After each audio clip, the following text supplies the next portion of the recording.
What is up, everyone? Today we'll be showcasing an Ultra League Remix team with Typhlosion. If you've seen last season's Ultra League Remix videos, you know Typhlosion was one of my favorite Pokemon to run. Well, behind Roserade, which was my absolute favorite to run that season. But unfortunately, Roserade got nerfed. It's not as great anymore. But Typhlosion still is as great, if not better. You know, Shadow Claw Typhlosion is just an amazing safe swap.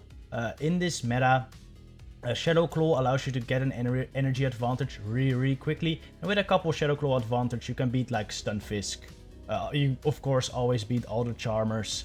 You can beat fighting types with a little bit of energy advantage. Even Mandibuzz struggles. It freaking resists the Shadow Claws, but you still win the one-shields with Typhlosion because of the power of Blast Burn, of course.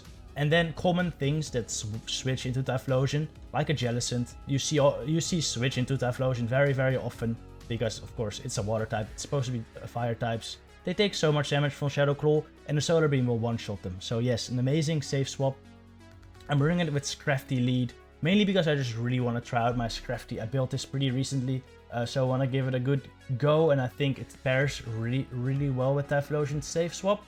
You know, Scrafty, main weakness, Charm, and Typhlosion does cover for it. Also struggles versus fighting types, of course, and flying types. And Typhlosion does decent there as well. It's not a counter to those, but it can usually swap into them quite nicely and still do a bunch of damage or take a couple shields. And I also have Pidgeot for those fighting types as well, because it's just a very good answer there. And I just really love Pidgeot. If you don't have a Scrafty, by the way, an Obstagoon could work. I think even like a Machamp would work just fine, though you'll have a little bit more trouble with Jellicent. You know, I think the great thing about this team is it just triple counters Jellicent. You saw me switch out with the Solar Beam right here, by the way. Because I was double debuffed, I wasn't sure if it was going to knock out. So I just bring in my Scrafty here as a sacrifice. I'm not going to throw any moves. I just want to kill this Jelly with the Solar Beam. And it's going to be a great finish to the first game. Goodbye, Jelly. Alright, let's head into the commentary. Before we do though, I want to ask you, if you end up enjoying this video, please consider hitting the like and the subscribe, because that does really help out the channel. Alright, this game we have a terrible lead. We switch into Typhlosion. They bring in Jellicent. Are they gonna shield up the Solar Beam? They don't. We take it out. We get switch advantage, and this is now looking quite good. That's what I told you. Usually when you switch Typhlosion to a fighting type, they switch to something else because they want. They like most fighting type leads, don't have another good answer to Scrafty in the back, so they need to save their Machamp for the Scrafty. Thus they end up bringing something out, often a Jellicent, because the great thing about Scrafty Lead in this team is they want to get rid of their Jellicent soon, because they know Jellicent will be useless against their Scrafty, against my Scrafty. So they're bringing their Jellicent against Typhlosion without realizing it's not that great of a matchup. So that is amazing. I think I end up luring out so many Jellicents with Typhlosion. It's just great. It's actually the best case scenario. Well, it's not the best case scenario for Typhlosion safe swap is if they just don't have any counters. But if a water was to switch in, please be a Jellicent. That's very nice. Alright, we have another Balloon on this team as well. He's running double Balloon with Jellicent and Drift Beam. I do respect it. I do like the double Balloon team. But Pidgeot is just in a great spot right there. Pidgeot is in a great spot. We farm down his Machamp with Scrafty as well. Their debuffs are now cleared, which is unfortunate, but they have like no HP. I can just counter this down with Scrafty at the moment, and we'll be very fine. Even though these counters are triple resisted, just hit the Power Punch there anyway. I don't think this helps. I don't know why they no shield as well, and they still end up throwing moves. I feel like we're just gonna time out right here, but yeah, I just counter this down no matter what they do. These counters, I mean, they're icy winning me, but honestly, these counters will continue to do the exact same damage, which is probably just 1 damage. Counter this down and still Pidgeot as well. That doesn't even knock out. It's insane. Alright, GG anyway. Alright. Mandibuzz Lead is not amazing, but if they have Snarl, which they do, this is not horrible for Scrafty. You can survive 2 or even 3 Aerial Aces from this thing, because Mandibuzz just doesn't hit that hard, and Aerial Ace is a very crappy move. And of course, Scrafty is insanely tanky, so we're just gonna take this right here. And Typhlosion actually wins this matchup in a 1, so I could really consider safe swapping into it. The thing is though, with Mandibuzz Lead, especially with Snarl, I'm usually expecting another good answer to Scrafty in the back, maybe a fighting type. It's not always the case, but or like a Charmer or a loaded Ninetales is pretty common with Mandibuzz Lead as well. Maybe not a Fighting type. Fighting type is not that common, but a Charmer or a loaded Ninetales with Powder Snow is pretty common. So I'd rather just stay in here. And most of these, there aren't that strong versus Typhlosion or Pidgeot in the back. So I can just stay in here and go for another counter. If they bring in like a hard counter right now, I'm just gonna stay in. Or unless both my Typhlosion and Pidgeot can take it, of course. They bring in Politoed, which makes me think it might be a Stunfisk in the back. So I actually kind of want to get out of here at some point, because at the current shield scenario, where I'm shields down obviously, Typhlosion is not gonna do great versus Stunfisk. So I switch out into my Pidgeot. If it's a Stunfisk, I'll lure it out here. I can debuff it a little bit with Pidgeot, and then Scrafty can come back in and counter it. But it's a Drapion. So no Stunfisk here, no Stunfisk here. Just a Drapion, which is quite good for me. Go for another Feather Dance. Or another Feather Dance. Go for a Feather Dance. Even if they no-shield this is so fine with me. Because they can't kill me with another Sludge Bomb. They're gonna need 2 more, and I should get to a Feather Dance before they reach it. And that's just the dream scenario right there. And even if they don't shield or whatever, like, I still have Typhlosion. Or if they don't reach there, I still have Typhlosion to just take this out. And the Politoed is very low, so we're all good here. There's just the power of Scrafty, to be honest. That foul play hit the Politoed for so hard after being boosted. Pidgeot did in some insane work as well, and we're gonna clean this up with Typhlosion, that's for sure. But this just showcased the power of Scrafty, really. But don't worry, we're gonna see more Typhlosion action later. Alright, GG. Alright, Politoed Lead. I really wasn't expecting Politoed that much. But they are here. Not as common as last season, though. That's why I said at the beginning of the video, I think Typhlosion might even be even better now. Just because there's less Politoed. There's less Politoed, because it did get nerfed. It is less strong now. Less people are running it. I didn't see it as often, but we do have 2 right here. But I think this might have been the only one, so maybe I saw 3 or something, which is not bad.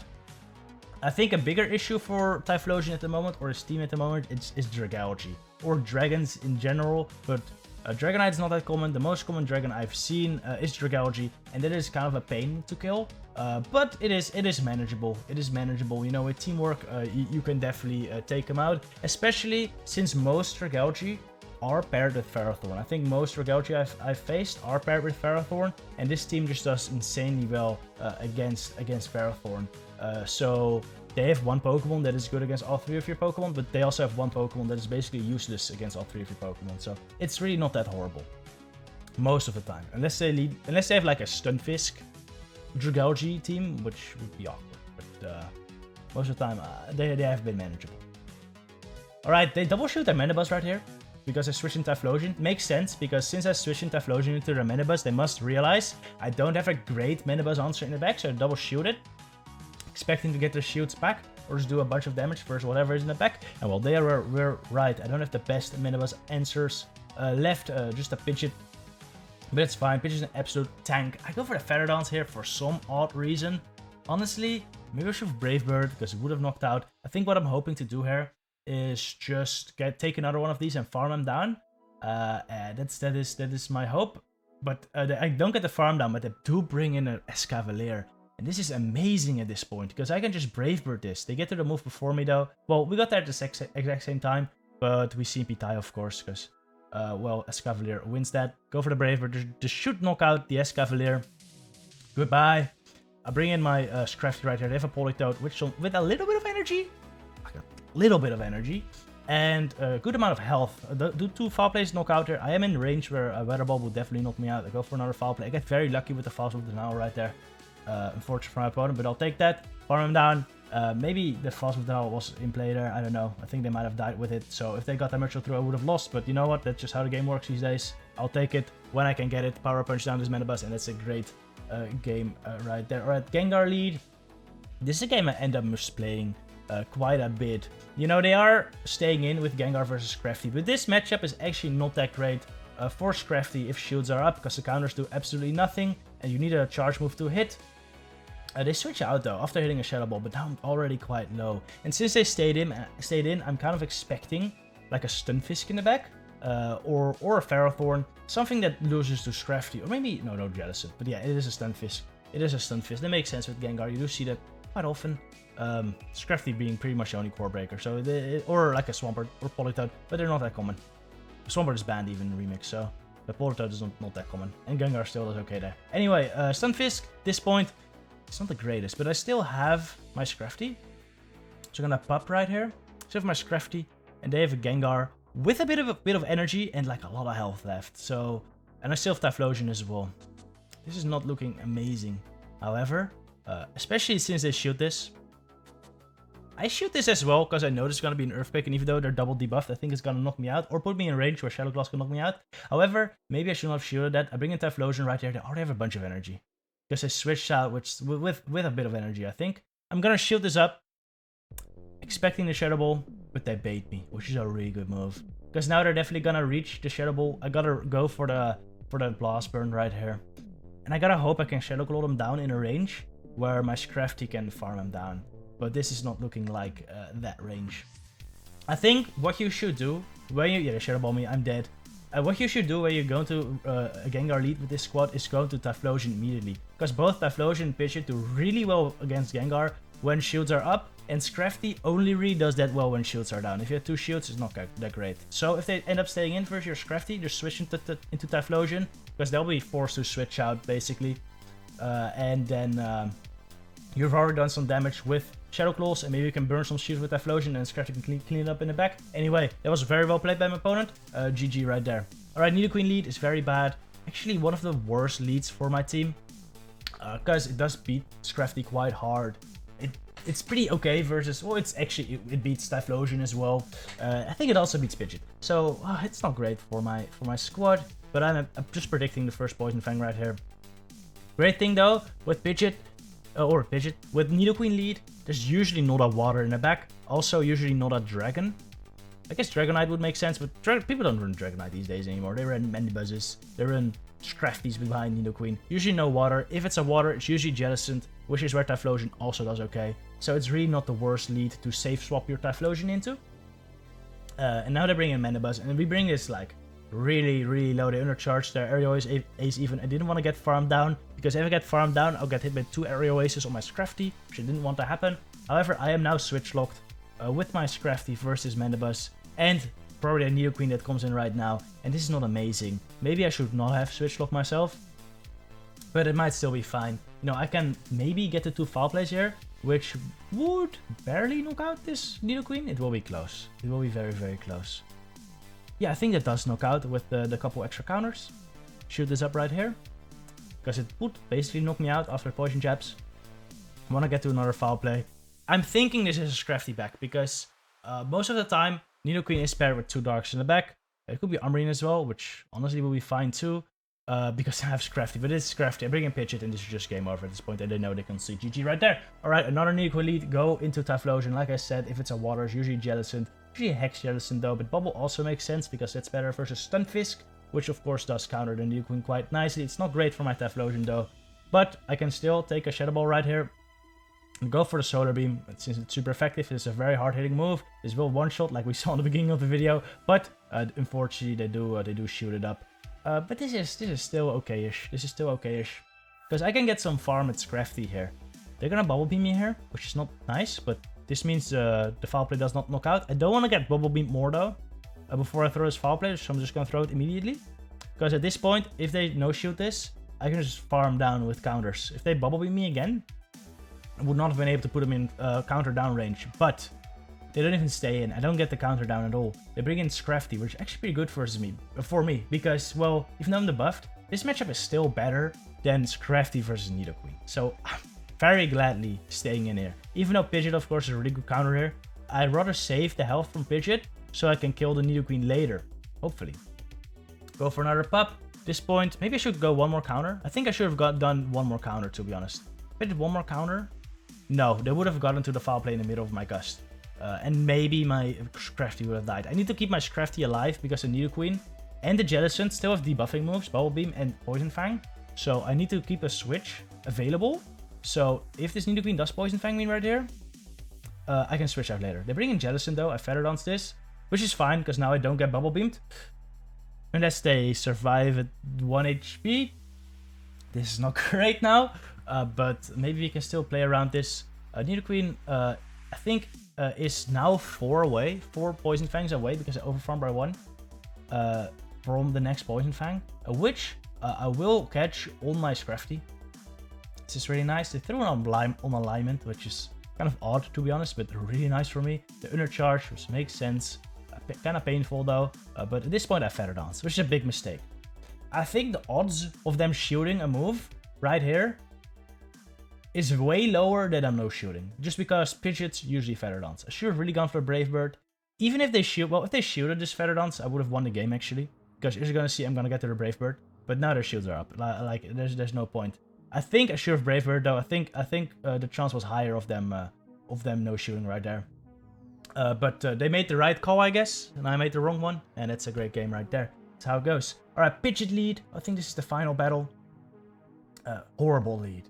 Absolutely horrible. Probably the worst lead, because it takes out both Scrafty, takes out Typhlosion, and I don't even have a great answer in the back. Like, Pidgeot is basically my best Pidgeot answers, and that's not great. I end up taking a shoot with Blast Burn though. Go for another one. They didn't throw for some reason, which I also end up shooting, which is kind of crazy. I'm gonna let this go. At this point, Typhlosion has done his job, taken 2 shields. We end up CMP dying with the Brave Bird as well, which is insane. That is so lucky for me. I'm gonna shoot this up. I think they're gonna go for another Brave Bird. Alright? They Feather Dance. Good bait right there. Bring in Gengar though. They must be incredibly weak. Incredibly weak to Pidgeot in the back. So this is quite good for me. I am now double attack debuffed and triple defense debuffed though. My Pidgeot is useless. It's basically a Pidgey now. It's so debuffed. So I'm gonna bring in my Scrafty first, this Pidgeot, because I should be able to get to the foul play before they get to any moves. So do a good chunk. This will basically bring it into range where I can gust down later. And I'm expecting something very weak to Pidgeot in the back. Since they switched in a freaking Gengar into my Pidgeot, I'm expecting something weak to Pidgeot in the back. Farm it down. What is it? Please don't be like a Stunfisk. It will make no sense. It's a Machamp. So at this point, this is just really, really good. We just go for the Brave Bird right here, and it is a great game right there. It was also the final game. Hope I convinced you all that Typhlosion is still the way, or Shadow Claw Typhlosion is still the way in Ultra League Remix. And maybe you'll try it out. I definitely recommend it. Good luck in your battles, and I'll see you in the next video later.